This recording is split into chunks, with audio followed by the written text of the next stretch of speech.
Roger Dykes is a friend of mine. Like many of my other friends, there are a few things about Roger that make him unique. Roger has struggled his entire life with cerebral palsy. He's confined to a wheelchair or a bed without the use of his legs or arms or hands. And yet, he thrives. A licensed marriage and family therapist. He's received a master's degree in home economics from Texas Tech. He attended Lubbock Christian University and Texas Tech Law School. And during his lifetime, he has owned UB Blake Records Center, and he's been a counselor for Green Lawn Counseling Center, a sociology instructor at a local university, personal consultant for the John Hancock Company, after-dinner speaker, and a popular one at that, public relations specialist. Recently, I went to Roger's home in Texas for a visit. The background noises are the sounds of Roger's home office, complete with Roger's girl Friday, Beth. She's worked for Roger for 30 years. A visit with Roger is always worthwhile. We believe Roger Dykes deserves a slot in our Heroes and Heroines file. I have known you about a jillion years. Oh, wow. When we were both young men, I think, when we first met. I knew you when you lived in this home with your parents. They loved you. They cared about you. Did you lose your last parent? 12 years ago, in August of 2005. So, Roger, you began to explain to these people at your state capitol in Austin about your situation that you're dealing with. And when you did, my jaw dropped. We had an oncoming announced weather problem called a blizzard. It was predicted. The state will not pay anyone to spend the night here. So I have to negotiate with people to either volunteer to spend time here at night. But on the particular time, the story you're talking about, when the lady left me that morning, there wasn't anybody here that night because they couldn't get in, and there's no provision made in this program to keep people over for bad weather. As of now, the state does not allow me to have anyone stay here and spend the night with me because you have parents that live with you. They do not want to pay relatives to spend the night and be paid for nothing more than sleeping in their own bed down the hall from me, which makes sense. Problem comes with the fact that after 2005, I didn't have parents. So how old are you? I'm 67 years old. I have no family here in town. So there's no one to call in terms of coming over and spending the night with me. I am in the house by myself except for the caregivers as they come and go. We had a snowstorm which turned into a blizzard, but it was announced on Sunday that a blizzard was coming. My caregiver, who normally comes in on Sunday, but in this particular case, the caregiver stayed over and was here Sunday night. I had a neighbor come and shovel her out so that she could leave. Leaving you here by yourself? Leaving me by myself, but expecting the next caregiver to come in. When I'm here by myself, I'm in a wheelchair. Sure. I'm in the winter. Well, I will not be left here by myself without being in the wheelchair. If you leave me in bed, I cannot do anything. I cannot cook food. I cannot use the bathroom effectively by myself. So therefore, I'm limited by needing caregivers here a lot. On this particular day, we had a problem. Someone asked me, with regard to this blizzard, they asked me, so, well, did you have any bottled water there? I said, well, no, but if I had, I could not have gotten the lid off the bottle anyway, so it wouldn't have mattered whether I had bottled water. I wouldn't have been able to get a drink. As long as there's liquid in that container with the straw in it, I'm fine. Okay. But at some point, the liquid runs out. Also, when you think you may be left an extensive amount of time by yourself, you're very careful what you eat and drink due to bathrooming concerns. My caregiver left expecting other caregivers to come. Within an hour and a half of her leaving, I had 3 phone calls, each one from a different caregiver, telling me they would not be able to come in due to the fact they were snowed in, but they assumed there was someone here. They didn't know I was by myself when they called in. I didn't know what was going to happen next, but I knew that whatever it was, they weren't going to be here anyway. So I simply thanked them and told them we'd see them in the next day or whatever. I began calculating immediately what I was going to be able to do, what I was not going to be able to do, and how long it was going to be before I would have any help. All right, my caregiver left at 9 o'clock on Monday morning. The next caregiver was able to get in the door at 8:30 the following day, which was Tuesday. So I was here from 9 o'clock a.m. Monday morning till 8:30 Tuesday morning. Which was 23 and a half hours. 23 and a half hours. Right. Realizing that was the reality I was facing, I began to calculate, what am I going to do? What am I not going to do? How am I going to sustain myself? I've never done this before. I don't have any choice, so I'm going to have to figure it out. Well, the first thing you immediately do, if you're in this condition, is you realize you're not going to eat or drink anything unless you have to. So that was the first thing we did. Then I started looking around to figure out. Fortunately, the electricity never did go off, so therefore heat was not a problem. I know it was serious and could have been worse had something bad happened. Okay, what if the home catches on fire? I would become a crispy critter. Because I can get out of the house probably. Fire would be a greater incentive for me to get out of the house. Of course, in a situation like that, you could get out of the house into a blizzard. What if you were here by yourself and your home began to be burglarized? What happens then? I can use the phone and call 911, but if they do not get here before the burglar gets in, I'm going to be facing a burglar, having a wonderful discussion about what we're going to do. I will negotiate with them at that point. So, in other words, that too is a danger. Absolutely. This is, in fact, on many different levels, a safety issue. Absolutely. It's totally a safety issue. I am totally vulnerable here in the house as far as what could be done to me. But I choose not to live in fear of that, because if I do, then I don't do anything. I have to accept the reality that I'm by myself, that if something happens, it happens. I'll work with it as it comes. But I'm not going to sit in total fear. But as far as the concern and what needs to be done, there needs to be provision made for this eventuality. You're thankful how your state does help you out in your situations, but yet there are issues, and the way you described it the other day, I heard you say, look, folks, it just needs to be tweaked a little bit. We're dealing with a number of safety issues here because the state wants this program to run. They like the program. I like the program. The program is very good because it keeps me out of an institution. The state also wants to keep me out of an institution as well, because it's in their best interest financially. It's in my best interest as far as having a way to live and work in the community. One of the principles of this program that I'm on is they want us to stay involved in the community. For us to stay involved in the community, we have to have certain safety issues addressed.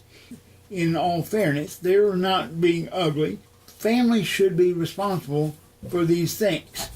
But the assumption, of course, is made that there is family available.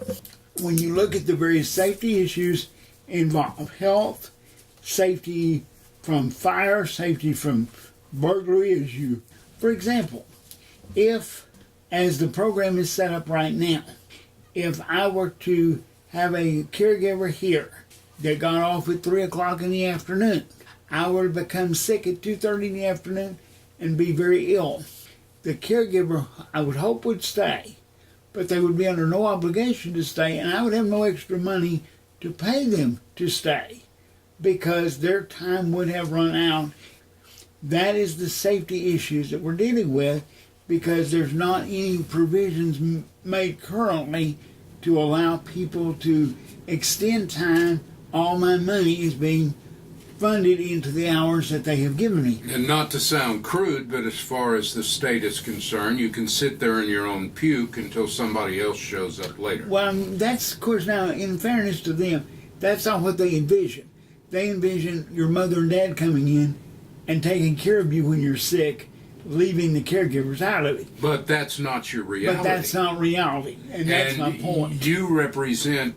But there's got to be a goodly number of people who are in this similar situation. So it's not just I may be unique in one way because of my age in this program. If I am unique because of my age, I know it's mostly younger people.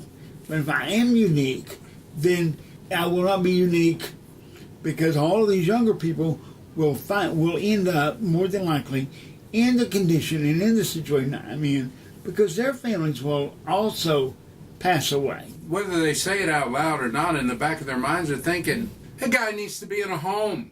He needs to be in a care facility, and like it or not, that needs to be the rest of his life. The state of Texas, their point of view is that they want to keep me out of the nursing home or out of the facilities for as long as they can because it costs more.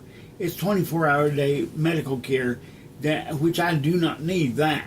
I need someone here, but I do not need a doctor, nurse, or medically trained individual. So they want to keep me here because it's cheaper.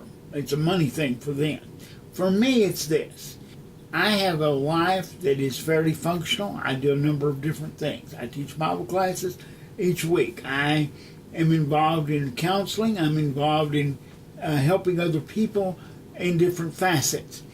When you put me from this location into a nursing home, I use computers, I use a TiVo, I use television, I do audio, videos, I'm busy. And we want to say that you do that without the use of your hands, primarily. Minimal use of hands. Yeah, it's amazing. But I'm able to do all this.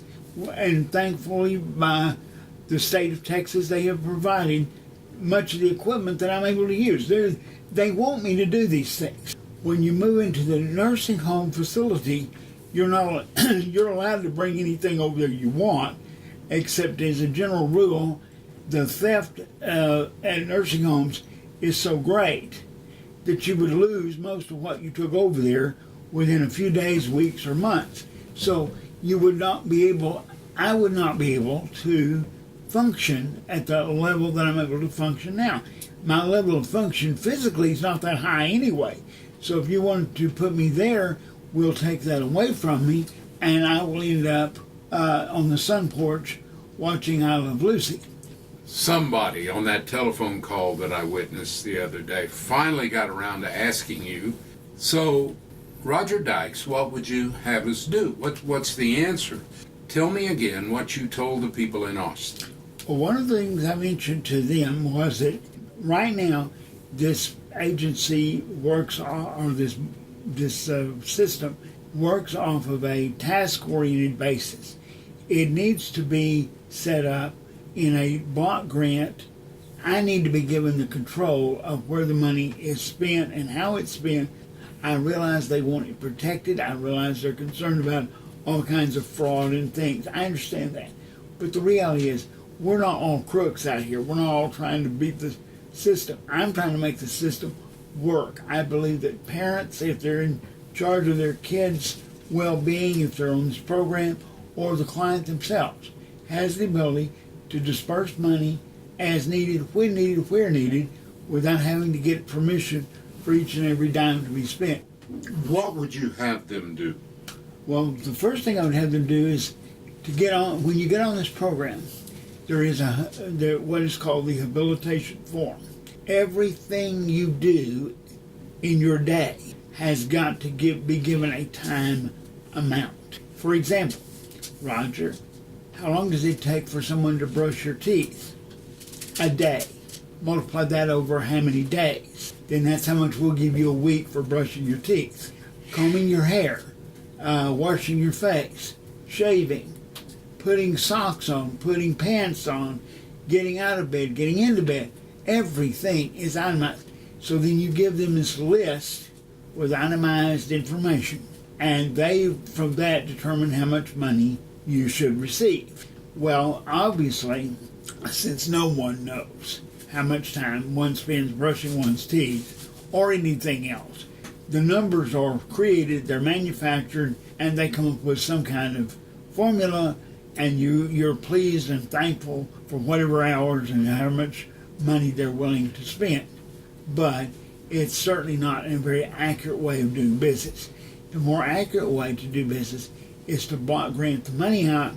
You're given so much per month, so many hours, and then how you use those hours is up to you and not controlled by a state agency.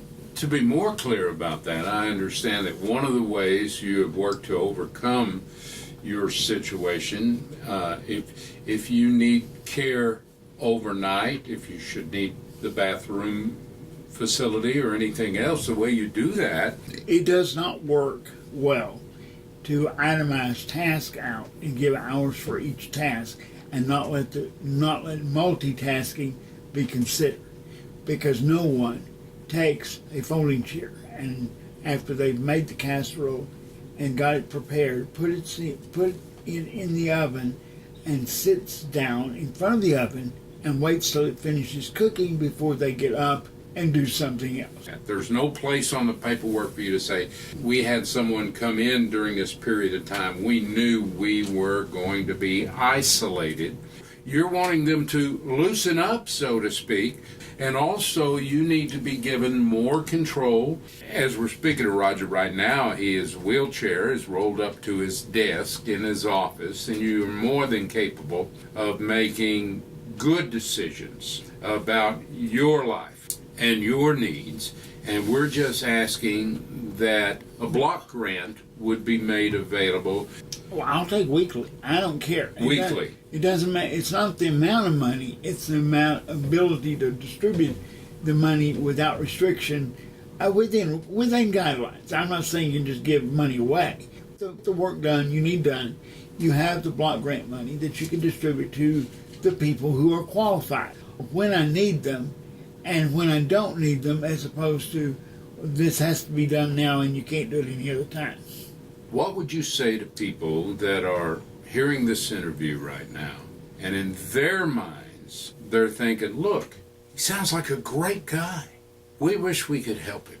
But frankly, Roger, we're tapped out.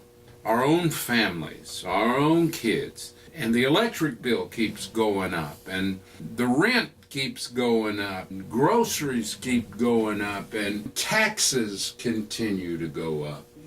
What would you say to those people that are not suggesting that your needs are not real, but in fact are concerned that they're at their limit? They want Roger and people like Roger to be taken care of. They don't want you in danger. They want you to be able to live and be a part of your community. But they're having trouble finding where to draw the line between what they're able to produce in the form of tax dollars and what you need. Do you have any advice for those people? Well, I want to recommend two things.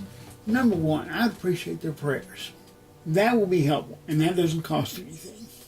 Second, I'm not asking them to give me money or to give more money anywhere.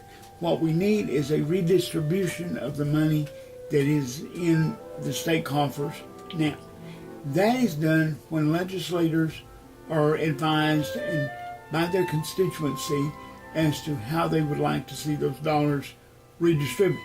So what I would like for them to do is write their congressman, and I don't care if they're not in Texas. That doesn't matter. And I suspect that my problem is seen across the nation. Also, there is federal money that is included in some of these programs. If there are more federal dollars, if they can be redistributed to help in these kinds of situations, then that is money that is also made available. That becomes your senators and congressmen from your districts that go to Washington. So, of course, in Texas, writing Austin would be wonderful because that's where I'm speaking from. The same problems exist across the United States. But ultimately, it's something that costs nothing. It's your concern and your prayers.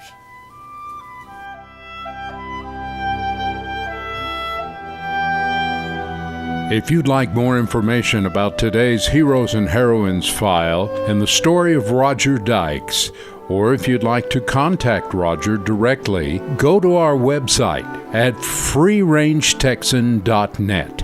That's freerangetexan.net.